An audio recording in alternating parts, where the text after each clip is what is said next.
From EFD, we're very, very excited about this study, and this is why we wanted to present it here for the Policy Day. It goes beyond, of course, Vietnam, but it addresses exactly the kinds of concerns that were raised by the Director General here in the morning. We have rapid economic growth, and we need to harness this if we want to have a sustainable development of the region, which is so important for the world.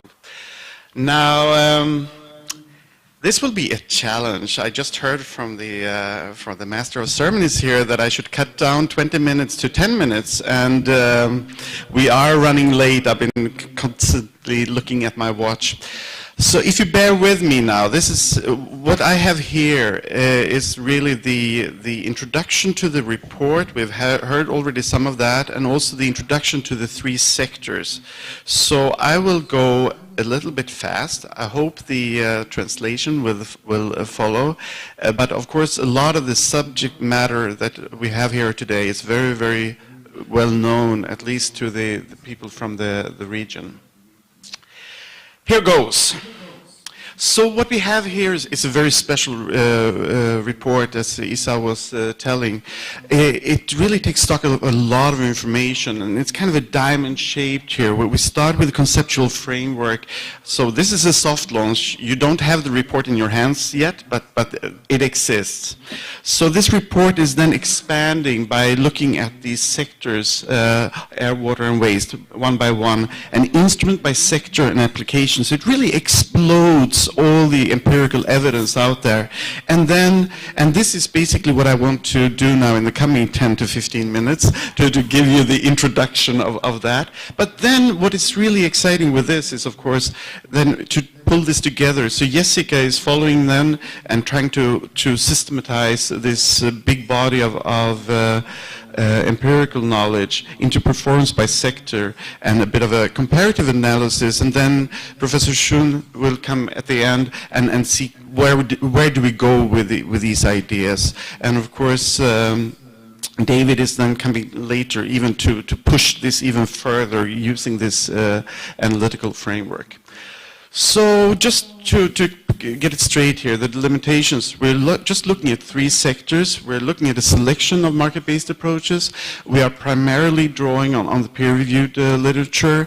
We're applying our conceptual framework. We had our regional experts really taking stock of what was happening in the region, in these sectors. Then we supplemented that with a systematic review, and I'll come back to that in a second, and then added 8 more elaborate case studies using this analytical framework to draw out the conclusions. So we're talking about 300-400 pages of love, really. This is a lot of substance. So we are then trying to bring together in the analytical framework the understanding of what makes it work in terms of performance of market-based instruments. And of course the outcome then also depends on the environmental characteristics. You know, is it point, non-point, what's the damage functions looking like, etc. David will come back to that later today. But also the institutional characteristics of those that are to implement and regulate these areas. So if I put it all up here then, the performance, it's just like Isa was saying, we are expecting, you know, static and dynamic efficiency coming out of these market-based approaches compared to the typical command and control. But then we need to corroborate this with, you know, an understanding of the environmental characteristics and the information requirements that demands in rolling out these instruments. And then also, of course, the implications this has for those institutions that are to implement it. And so what we tried to do, we took this analytical framework and then we tried to see what does the literature say about this. So we just developed these protocols to look at all the peer-reviewed literature out there for these sectors, for those instruments, with these environmental outcomes, the performance criteria. And what we found was almost 800 peer-reviewed publications relevant for the region. And a lot of the findings and discussions that we see here today are then based on this. So we have the instruments on the left, and then we have the different applications in the three sectors. And I'll come back to that in a second. Based on, what we see actually in terms of this, I think it's very appropriate that this is presented and discussed in China, because what we found was that a majority of these publications actually deal with China. Next biggest cohort is India, and actually a lot of these countries that apply them, they don't have any real analysis done on the application of their instruments. Now, one of the reasons we were keen to present it here at the EFD annual meeting is that this is a concerted effort of many EFD researchers, but we're also drawing on, decades of work by two regional environmental economics networks, SANDI for South Asia and IPSI for Southeast Asia. And so we started out with the global experts and regional experts for each of the sectors. So in the case of air, Jessica Correa, who you hear in a few minutes, and Jintao Xu is also the director of our center at Peking University. And for water, Dale Whittington, who will come this afternoon, and Nam, who is our host here for the annual meeting. And in the case of waste, me and Enamul Haq from Dhaka, and we also brought in Shivani, who is here from Indian Statistical Institute. But then in the process, and for the workshop that Isa was talking about, we brought in reviewers from a broader network. Som from ISI, Shun from Hong Kong University of Science and Technology, and Reza Daniels from University of Cape Town. And they were so good, so we actually, thanks to ADB, involved them in the writing team. And that has really improved the report. So that was all the introduction. Now we have the three sectors to go. So how many minutes do you want to give me? 5 minutes. I can talk fast. And the size of biggest cities. And all the top ones, the big and most polluted cities, as you know, are in Asia, particularly in India and then in China. But the real air pollution problems in the world, they are in Asia. So it's a lot from the transportation sector, energy and industry, and then residential sources. So there have been a lot of command and control kind of attempts in the past, and what we're talking about in rolling out market-based instruments is really on pricing, taxes, and subsidies, but in some cases, particularly China, we also have this cap and trade, these tradable permits. So here's some examples. So we have these three applications: energy production, industrial pollution, transport, and domestic cooking. And we see that actually when it comes to tradable permits, it's primarily China, some India. Taxes, fees, and charges, that's a lot on transportation in many countries. On subsidies, is of course in terms of alternative household stoves and so on.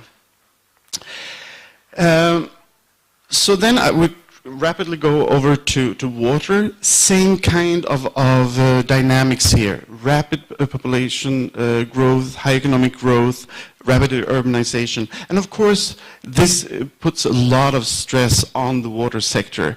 And actually, this was a bit striking, even to me. So you see, in terms of renewable freshwater resources, Asia is way down here. So you have all the people, but you don't have a lot of water. And we see this with the increasing strains. So this is kind of the takeout of water, and of course a lot of this takeout. You don't have a lot of water, but you use a lot of water here in Asia, particularly, of course, in the agriculture sector, and where you really will find the crunch in the end is, of course, when you don't have enough municipal water. That's when people really feel it, and what we are seeing is an increasing scarcity of water and economic cost for water, although the outtake is very, very different in different countries. So you can imagine, yes, a lot of water stress. You can imagine then that you need to apply the best possible instruments to deal with this increasing water stress. Once again, the pricing mechanisms, or in the water sector, we have many more applications. It's a very diverse use. And of course, you have the actual use of the water, and then you have the pollution side of it. So the water sector is somehow different from the air sector, of course. A lot of different instruments, particularly when it comes to irrigation water, rightly, because that is the big user, and in many different countries. Interestingly enough, of course, that when it comes to information provision and so on, that is in a number of countries, particularly when it comes to municipal water use. Quickly then on the waste side, same story. Rapid growth of urban population, rising per capita incomes, and in this case, you need to address it at either of the three levels, either in upstream waste reduction, in the actual waste collection, or in the processing of the waste. So I looked at this in the morning. So while when it comes to domestic material consumption, the rest of the world has kind of doubled since 1970. In the case of Asia, you have increased the domestic material consumption by 10 times in the same period. You are really running the global use. And even at per capita level, Asia is the one that increases the most, and it's mostly driven, once again, by China. Of course, it differs a lot per capita, and this is really the challenge. If this is the solid waste generation by income, in general in the world, the richer you are, the more waste you produce. And a lot of the Asian countries are still down here. And the question is then, should you go for a lean society like Singapore and try to stick to a low per capita waste generation? Or, you know, there is the risk that you will do like South Africa that has very low income, but still they generate typically twice as much solid waste compared to other countries, despite that fact. So you really have a choice here, and policy instruments are increasingly important in making us change. E-waste, similar picture. And really the story with waste is that, you know, instruments put at different levels here. It's all like a cycle, and it could affect kind of the downstream effects. So Isa was talking about deposit refund systems, etc. That has to be applied at the top if you want to have it come back at the end. And you really need to implement the thinking of a circular economy. Here, once again, China is the one that is applying the most of these instruments. The most used instrument is taxes, fees, and charges. And I think this is a good picture of the kind of learning that we can do between countries. So different countries come different far in the application of these instruments. And one thing that we really need to do a lot of is to learn from each other, because we cannot afford not to do it.